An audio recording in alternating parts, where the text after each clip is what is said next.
Meu nome é Nice e sejam bem-vindos a mais um áudio aqui para o canal. E hoje nós teremos o capítulo 24 do livro Forças para Recomeçar.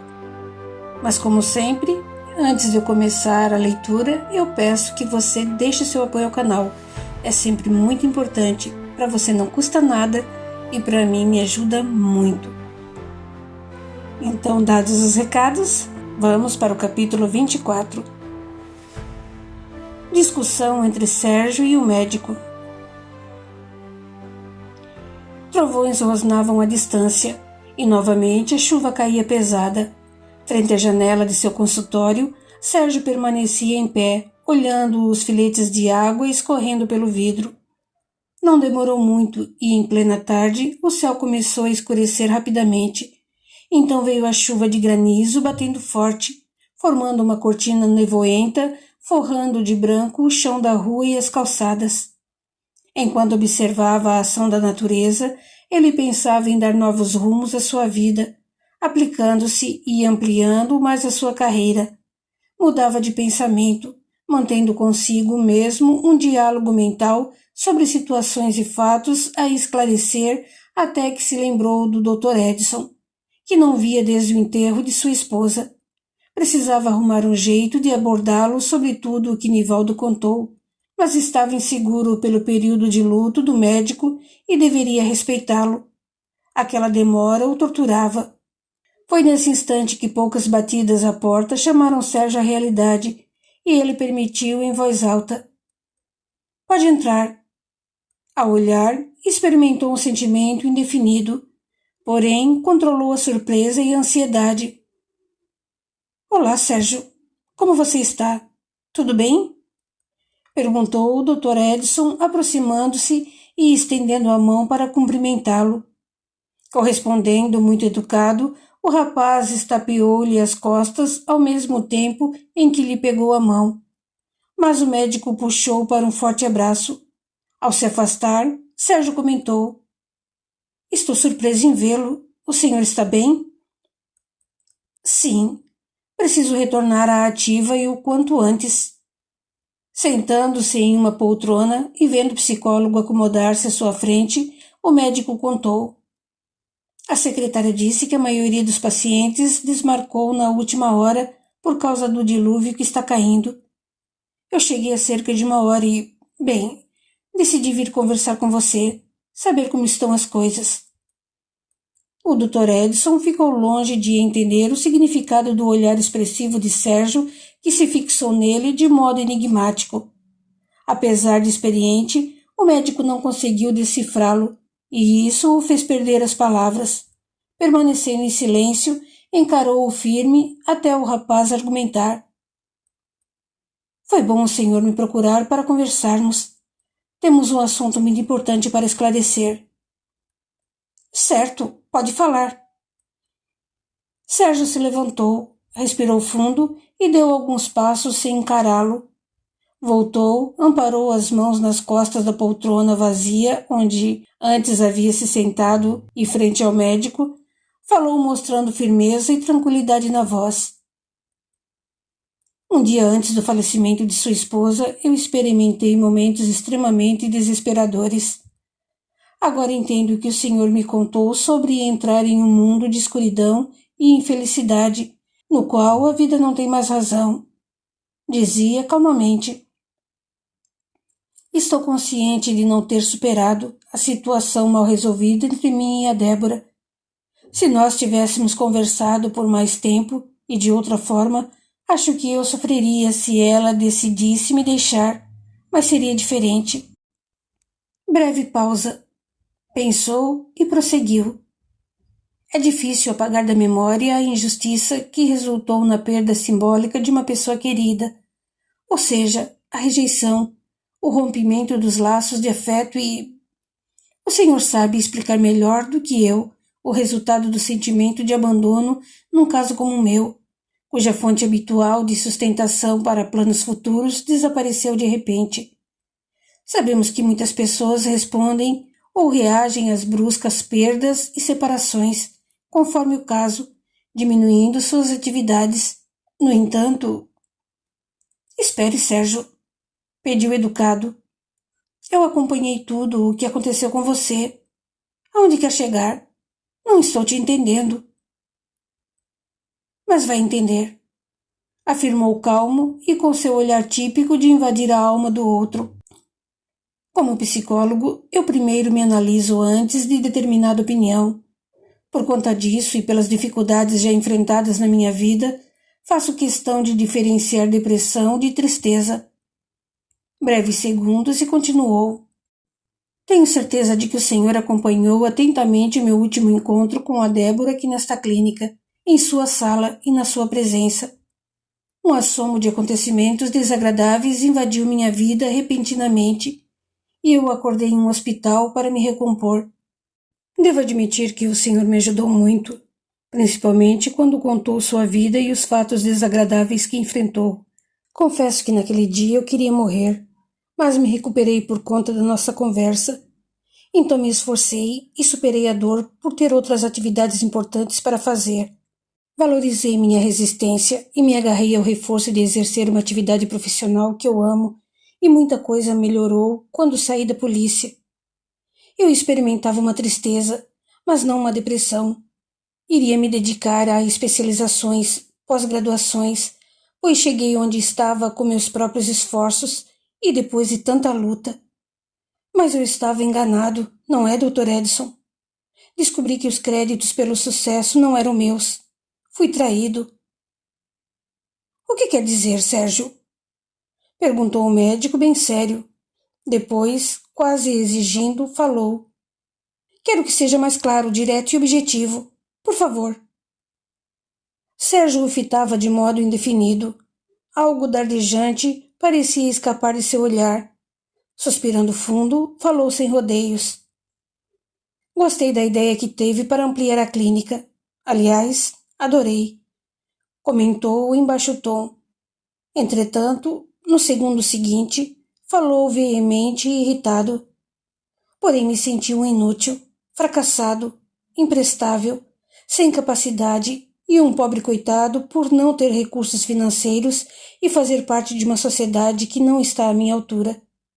Nunca senti tanta humilhação, tanta vergonha. O senhor me traiu ao omitir que pagou parte do que caberia a mim como sócio para a montagem dessa clínica. Pediu sigilo aos outros para eu não me sentir ofendido. Fez-me acreditar que os meus serviços prestados foram relativos aos custos e valores do que foi investido pelos outros. O homem exibiu um olhar triste, contudo, sua fisionomia era firme e tranquila. Encarava Sérgio sem se manifestar, ouvindo-o normalmente. O rapaz contou-lhe exatamente tudo, cada detalhe do que escutou de Nivaldo e seus sentimentos penosos de insegurança, culpa e seus valores humanos. Ofereceu uma pausa, voltou-se de costas para o médico e olhava os relâmpagos fortes que se faziam seguidos de trovões que roncavam. Aproveitando-se da pausa, o Dr. Edson falou de maneira ponderada, mas bem firme. Sérgio, quer você acredite ou não, eu ia te contar. Só esperava uma oportunidade melhor, tendo em vista as dificuldades em diversos setores de sua vida. Mas não houve tempo. Porém, isso não é razão para se torturar dessa forma. Use a situação para a autotransformação, observação, reflexão e ação. Você não é nenhum menino e tem muito potencial. Tem grandes valores humanos e imensos valores morais. Meus valores morais foram para o inferno, gritou Sérgio. Eu só vi que fracassei em tudo. Eu estava em casa sozinho quando entrei em desespero. Perdi completamente o controle e não vi razão para continuar vivendo. E quer saber? Quer saber o que me fez viver após pegar a pistola automática, colocá-la na minha cabeça e apertar o gatilho? O quê? Gritou o médico assustado. Isso mesmo, expressou-se menos agressivo. Eu dei um tiro para estourar a minha cabeça, mas um segundo antes, ou no instante em que apertei o gatilho, ouvi uma voz estrondosa ecoar por todo o quarto gritando meu nome 2 vezes e ordenando que eu parasse. Nessa fração de segundo, foi como se alguém desse um soco na minha mão e, arrancando a arma, fazendo o tiro pegar na parede após passar de raspão na minha nuca. A automática caiu no chão. Olhei em volta e não tinha ninguém. Bem calmo, continuou. Acredite ou não, isso aconteceu comigo.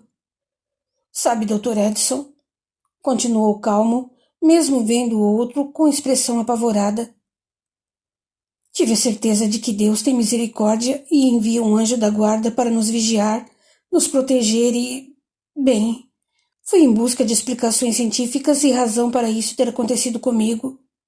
Encontrei em O Livro dos Médiuns, em outros livros da codificação e nas obras de relatos das pesquisas científicas feitas por Allan Kardec, publicadas na Revista Espírita de 1858 a 1869. O que aconteceu comigo não é comum. Não foi por acaso. Que ninguém tente Deus pensando que ele irá intervir no momento crucial de tamanha insanidade. Estou estudando e aprendendo muito, e quanto mais estudo, mais vejo que nada sei. Falou com leve sorriso. Entendi a necessidade de adquirir energias novas para mudar meus defeitos, trabalhar a minha sombra a fim de efetuar uma tarefa de utilidade, amor e caridade a cada dia para conseguir cumprir um pouco da minha tarefa de planejamento para essa encarnação. Apesar disso, precisamos esclarecer muitas coisas. É impossível eu continuar me sentindo acolhido e respeitado por meus colegas e sócios da mesma forma que os acolho e respeito quando um sentimento de injustiça os incomoda pela sua predileção por mim. Lembrando, defendeu-se em tom suave. Eu nunca lhe pedi nada. É por isso que estou decidido a deixar de trabalhar aqui. As rajadas da chuva forte batiam nas vidraças. Os clarões repelidos dos relâmpagos e os estouros dos trovões repercutiam sem trégua. Com a postura de quem adquiriu equilíbrio íntimo, o Dr. Edson o encarou, falando com segurança. Sérgio, sei o quanto você é racional. Por isso vamos usar a única coisa que nos diferencia dos animais, a comunicação. É o poder de falar, a capacidade de ouvir que nos dá clareza e objetividade.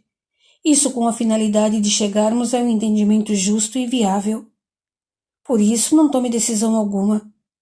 Peço gentilmente que se sente e me ouça. O rapaz obedeceu, mas uma dureza permanecia em seu olhar firme e rosto sério. O médico prosseguiu. Clínica ou cientificamente falando, seguem inúmeras explicações pelas tentativas mal sucedidas de suicídio e milhares de suicídios consumados anualmente. O índice é muito alto e se eleva a cada dia.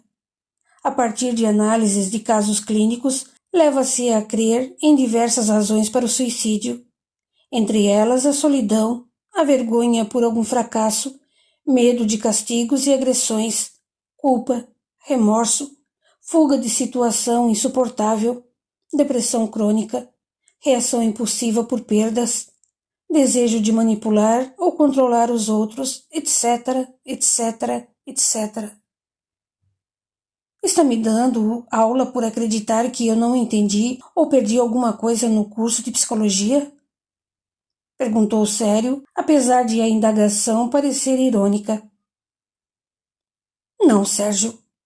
Quero dizer que especialistas renomados, cientistas, com todas as suas pesquisas e estudos, apontam como causa as tentativas ou aos suicídios, os distúrbios, as síndromes ou condições específicas e situações do cotidiano, principalmente quando se trata de cientistas americanos, uma vez que a religião protestante lidera naquele país e não aceitam por ceticismo ou por orgulho e não sabem por ignorância que todo e qualquer motivo que leva alguém à tentativa ou à prática do suicídio existe a atração de uma influência espiritual.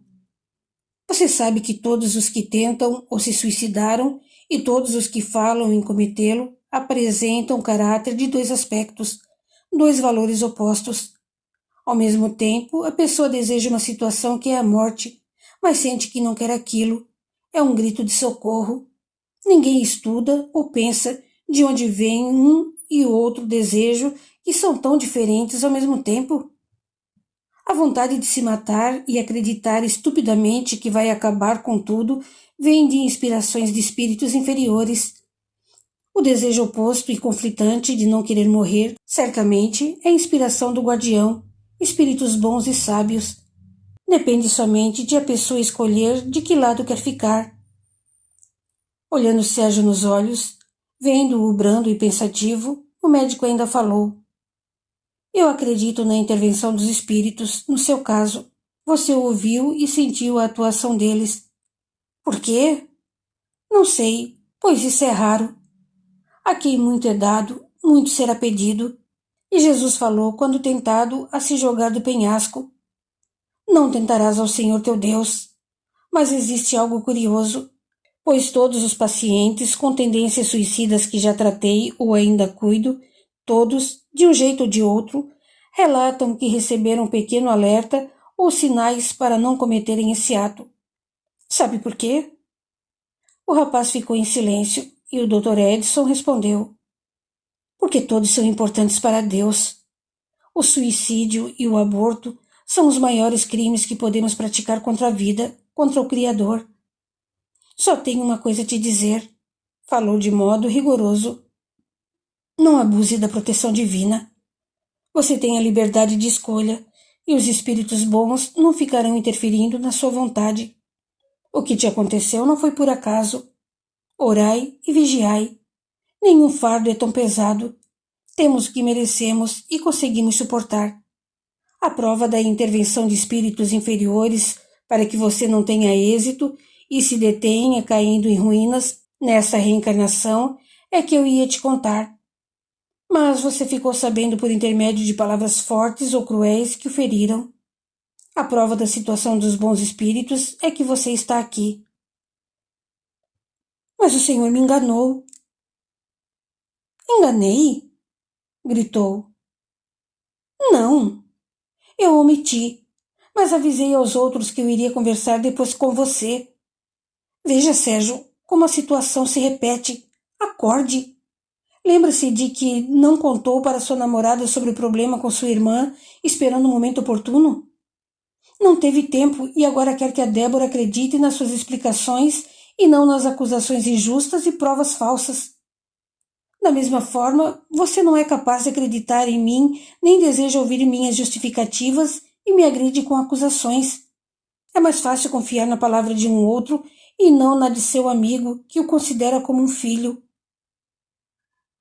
Sérgio sentiu-se desarmado de palavras. Olhou para o chão, fechou os olhos, espremendo-os e respirou fundo. Em seguida, virou para o senhor e, parecendo envergonhado, pediu. Desculpe-me, eu... Pare com isso. Não preciso das suas desculpas por ter minhas opiniões formadas. Não é necessário você se torturar.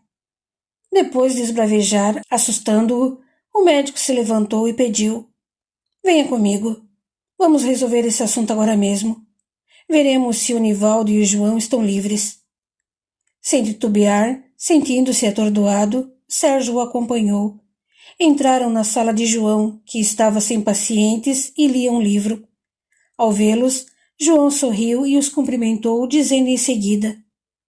Que chuva, hein? A cidade está alagada. E o Nivaldo? Perguntou o médico sem rodeios. Já foi. O temporal atrapalhou a vinda de todos à clínica, justificou João. Eu quero conversar com vocês três, mas... falou o homem insatisfeito. Podemos deixar para amanhã. Voltando-se para Sérgio, perguntou. Pode ser assim? Claro, como o senhor quiser. João ficou calado e observando, enquanto o Dr. Edson falava sério e firme. Sérgio, pense muito sobre nossa conversa. A rigor, como estudioso e capacitado às pesquisas metodológicas, lembre-se de que nem todos são merecedores de tamanho emprego de forças ou energias fluídicas vitais do plano espiritual. Leve sorriso enigmático e falou com ar de satisfação. Isso só aconteceu porque você é o sal da terra. Se o sal for sem sabor, para nada servirá. O que o senhor quer dizer? Questionou surpreso, pois ouviu isso anteriormente. O caminho profissional que escolheu foi por um ideal inconsciente. Você tem um objetivo espiritual para isso e talvez ainda o ignore. Não é um mero psicólogo preso às terapias. Não, meu caro. Você vai muito além do profissionalismo e dos ensinamentos acadêmicos. Suas qualidades morais e virtudes espirituais não são exibições mascaradas com atitudes ou palavras. São forças vivas que fazem e farão diferença na vida das pessoas e dos espíritos. Quando digo que é o sal, é por você fazer a diferença no sabor da vida daqueles que seguem o caminho que você aponta. Só lhe dou um aviso, Sérgio. Você não tem personalismo, mas tem um grande descrédito pessoal. É preciso desenvolver o auto-amor para não deixar seus pensamentos servirem de brinquedos, instrumentos aos espíritos vulgares que se apegam a tudo o que lhe acontece, a todos os recursos exteriores à sua volta e neles centralizam os sentimentos e as ideias magnetizando-os com fluidos conflitantes e deploráveis, que serão aceitos lentamente por você com uma visão errada da verdade.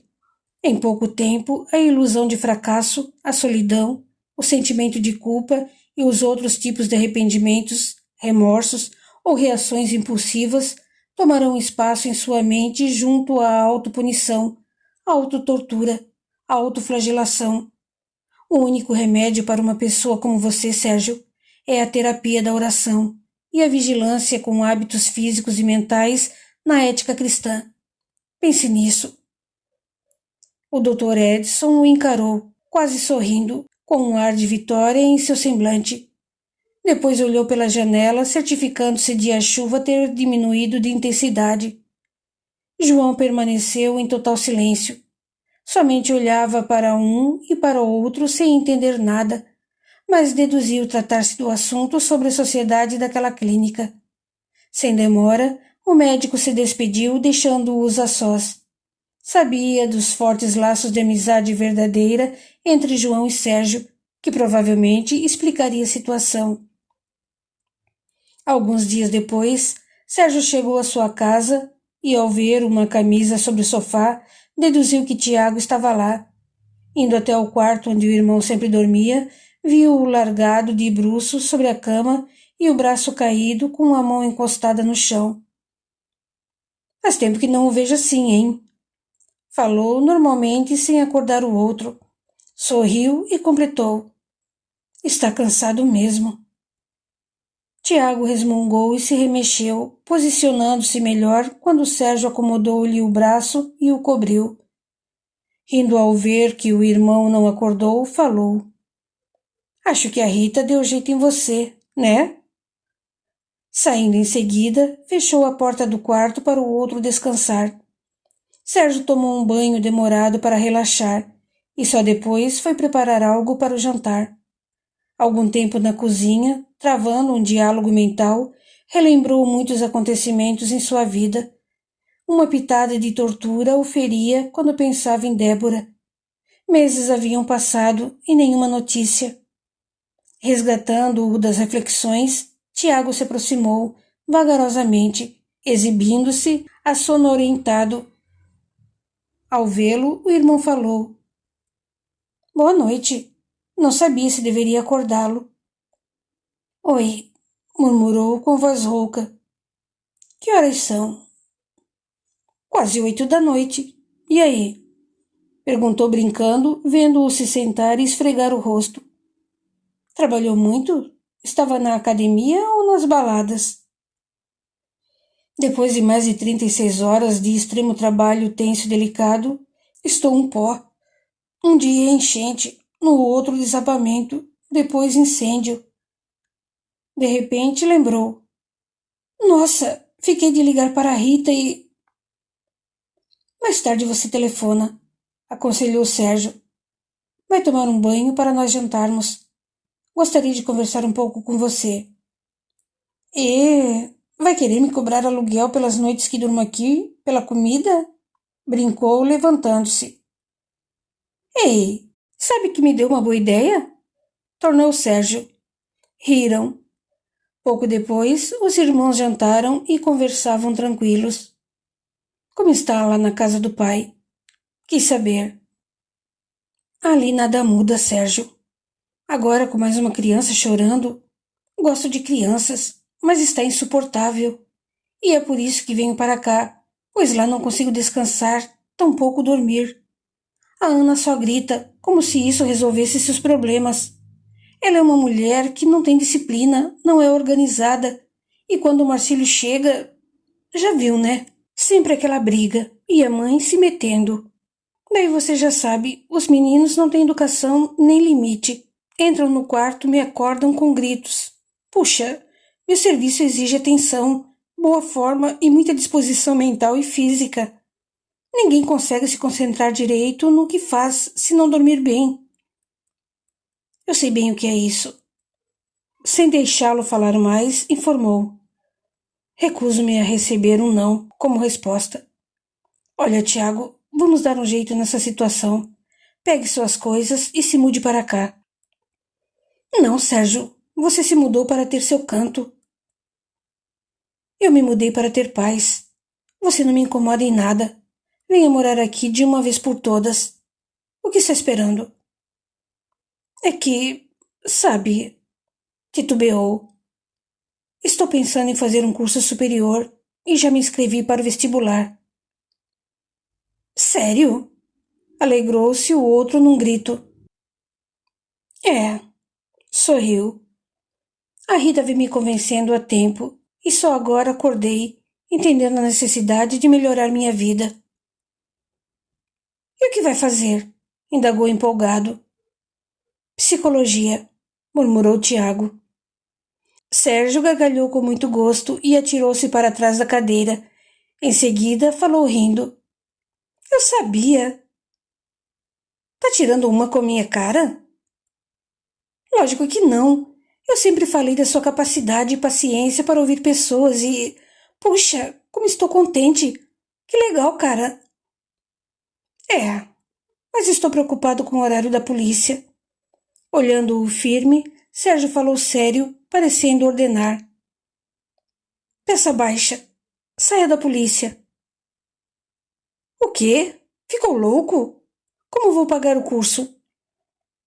No que for preciso, eu te ajudo. Para não ficar parado, dê aula em alguma academia. Ei, espere. Não pense muito, Tiago. Saia da PM. Mude-se para cá e... Sérgio deteve-se por instantes, espremendo os olhos como quem tivesse uma ideia relâmpago, e perguntou. Você terminou de fazer aquele curso de massagem? Sim, por quê? A clínica! Gritou, levantando-se. O quê? Tiago, o Dr. Edson quer ampliar a clínica e logicamente precisará de profissionais nessa área. O salário quase se equipara ao seu. Além disso, poderá estudar e, morando aqui, terá tranquilidade e todos os meus livros à disposição. Se precisar de algo mais, eu te ajudo. Eu não sei. A Rita se lembrou dos seus livros e posso usá-los no curso e não terei tantos gastos. Claro, pense muito, não perca a oportunidade. Tenho certeza de que a Rita vai concordar comigo e vai te incentivar. Ao ver o irmão sorrir, parecendo uma resposta afirmativa às sugestões, Sérgio perguntou propositalmente. Você e a Rita, como estão? Gaguejou. Como assim? Entendeu muito bem a minha pergunta. Sorriu ao repetir. Como vocês estão? Em que pé está o envolvimento de vocês? Ora, Sérgio, eu e a Rita somos amigos. Isso eu sei. Mas além da amizade... Vendo o irmão em dificuldade para se explicar, Sérgio sentou-se à sua frente, observando suas reações. Não temos nada além de uma sincera amizade e respeito, disse Tiago. Certo, eu sei disso. Mas e quanto aos seus sentimentos pela Rita? Ei, cara, não começa. Por quê? Não quer admitir que gosta dela Ou não quer que ela saiba ou tenha certeza de seus sentimentos? Indagou Sérgio com brandura. Breves segundos e Tiago suspirou fundo, esfregou o rosto com as mãos e admitiu. Gosto muito da Rita, muito mesmo. Enfatizou, fixando o olhar tranquilo no irmão. Depois explicou. Por essa razão, eu a entendo e respeito. Foi por causa da Rita que mudei radicalmente minha vida, meu modo de pensar e de ver o mundo. Sei o quanto ela ainda ama o Gustavo e... Pare com isso. Ela está livre de recordações, e isso dá para ver em seus olhos quando está com você. Já falou sobre seus sentimentos por ela? Não posso, Sérgio. É uma situação difícil. Não quero afastá-la de mim, de modo algum. E, sabe, às vezes me arrependo por alguns pensamentos. Que pensamentos? Tornou preocupado e curioso. Logo que a conheci, sei lá, fiquei hipnotizado pela Rita. Revelou um pouco constrangido. Seu jeito, o seu perfume, seu modo de andar, de falar, de se vestir, seu riso. Adorei toda aquela espontaneidade, seu jeito travesso. Fiquei enciumado ao saber que havia um outro, um namorado que, de repente, se tornou noivo. O cara era legal, eu gostava dele, mas não deixava de pensar em afogar aquele sujeito se eu fosse designado a salvar sua vida. Breve pausa e lamentou. Que absurdo! Nossa! Ao saber como ele morreu, nossa! Nunca me senti tão mal, tão arrependido. Tiago quase chorou ao dizer. Pedi tanto perdão a Deus por aquelas ideias. Implorei perdão ao Gustavo e prometi cuidar da Rita, mesmo se fosse só pela amizade, sem qualquer outro envolvimento. Logo revelou. Só fiquei com a consciência mais tranquila quando ela disse que o compromisso deles não estava indo bem. Não terminaram o noivado para não causar um choque na família que os apoiava. Depois de tantos anos de namoro e pouco tempo de noivado, terminarem não fazia sentido. Ela contou que gostava dele, mas havia se acostumado e parece que ele tinha outra. E se ela gostar de você com a mesma intensidade e tiver o mesmo medo seu? Não creio. A Rita falou muito no ex-noivo e ela me considera um amigo. Ela era uma mulher carente e falou do ex-noivo por não ter outra referência. Agora ela não fala porque você é essa referência. Veja bem, ela confia em você, pois compartilhou tantas coisas pessoais, íntimas, que não fez com ninguém. A Rita aceitou sua companhia até para ir ao Dr. Edson. Já a vi abraçando-o pela cintura, brincando e rindo ao encostar-se em você. Onde está aquela jovem assombrada, acuada, medrosa, em desespero que vimos aqui? Sem esperar, respondeu. Está sorridente ao seu lado. Só falta criarem coragem para assumir. Mas, Sérgio, ela pode se afastar de mim caso não seja isso que queira. Será? Sorriu. Lógico. A Rita me pediu com todas as letras para eu não me afastar dela, por não ter muitos amigos verdadeiros. E bem, eu prometi ser seu amigo e só me afastaria se ela pedisse.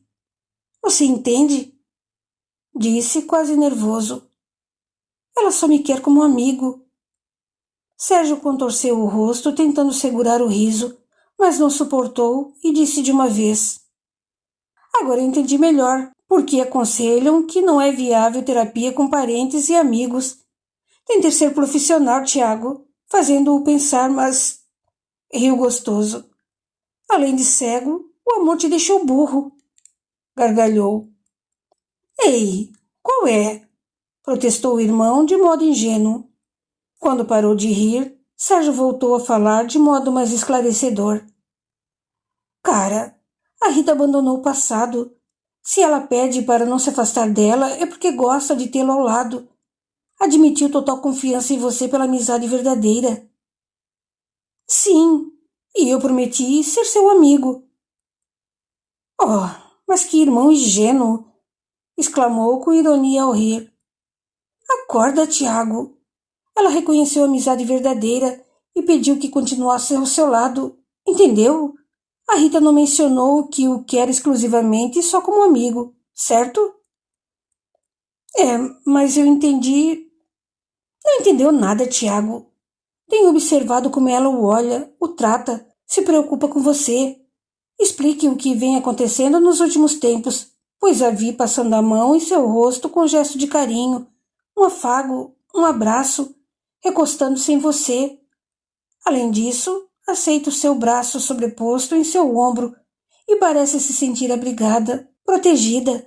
Geralmente segura sua mão como se não quisesse que tirasse o braço de seus ombros. Você tem certeza? Perguntou sério. Não acredito que você é meu irmão mais velho. Não acredito que estou falando com aquele cara chegado às festas, baladas. Escuta, você não namorou, não? E aquela mulherada que vivia te telefonando? Sérgio, você está me ofendendo. Pequena pausa e comentou. Existem mulheres e mulheres. Nunca dei valor a coisa fácil e não encontrei alguém por quem me interessasse. Sorrindo apaixonado, esclareceu. Aquelas eram diferentes. A Rita é especial. Acredito que vocês dois têm o mesmo medo, admitir os sentimentos e achar que um vai se afastar do outro porque era só uma amizade. Tiago sentiu o coração acelerado. Recordando-se rapidamente de detalhes, ficou pensativo. Como se pudesse ler seus pensamentos, Sérgio argumentou. Vocês estão tão ligados que passaram a ser dependentes um da opinião do outro. Reparou nisso? Não conseguem ficar muito tempo sem se ver. Conversam diariamente por telefone, sem contar com os incentivos positivos que trocam em meio às ideias. A Rita pensou em sair da casa da Dona Antônia. Não acho uma boa ideia, pois tenho medo de pensar que estará sozinha e... Preocupado, comentou. A Dona Antônia percebeu que ela quer voltar a morar em uma das casas do pai, e eu a vi chorando. Ficou triste. Ela gosta muito da Rita. Afeiçoou-se demais e chegou a falar comigo a respeito. A Rita está preocupada com as despesas, o incômodo, pois não a deixam contribuir com nada. Eles estão bem estabilizados financeiramente. A Rita sabe disso e, na verdade, teme ver sua vida invadida pelas possíveis opiniões da senhora que praticamente adotou. A Dona Antônia ficou viúva cedo, teve somente um filho e é uma mãe carente. Não que João deixe de lhe dar atenção ou carinho, mas pela falta do marido, ela transferiu sua afetividade às crianças que cuida voluntariamente na creche, aos filhos que adotou crescidos como eu, a Rita, você. Não posso negar que adoro ficar com a Dona Antônia. Aquela casa tem tanta paz. Suas conversas são tranquilas. Bem que ela poderia ser minha mãe. Opa, eu disse isso primeiro, brincou Sérgio. Não tenho medo do João, que é filho legítimo. Vou ter de você? Como é? Vai encarar? Eles riram e o irmão avisou mais sério. Se a Rita quer sair de lá, é por sua causa, Tiago. Ela quer liberdade. Nesse instante o telefone tocou. Sérgio riu e disse. Pode atender, é para você. É a Rita. Deixe de ser engraçadinho, retrucou o irmão brincando ao se levantar para atender ao telefone. Realmente era a Rita. Sérgio sorriu e foi arrumar a cozinha. Sabia que a conversa dos dois seria longa. Continua no capítulo 25. Até lá!